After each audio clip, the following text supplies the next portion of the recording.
যেটুকু দিচ্ছিলেন তার থেকেও যে বাড়িয়ে দিয়েছেন, এতে প্রত্যেকটি গৃহবধূ খুশি হয়েছে, প্রত্যেকটি মহিলা খুশি হয়েছে। এই টাকা আমরা সংসারের জন্য কিছু খরচা করতে পারছি এবং ছেলে মেয়েদের মুখে হাসি ফোটাতে পারছি। সবুজ আবির আর মহিলাদের উচ্ছ্বাস আগামী 2026-এর নির্বাচনের আভাস দিচ্ছে। মহিলারা দিদির সাথে আছেন, দিদি মহিলাদের সাথে। খুব ভালো, খুব ভালো। দিদির সাথ একবারে ছাড়বেন না, একদমই ছাড়বেন না দিদির সাথ। ভাতা নিন, ভোট দিন।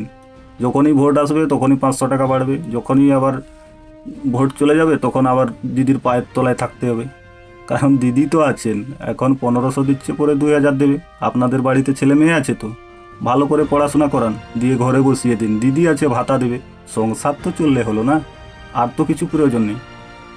আজকে রাজ্য বাজেটের মধ্যে যা ছিল শুধু ভাতারই গল্প ছিল, অন্য কিচ্ছু ছিল না।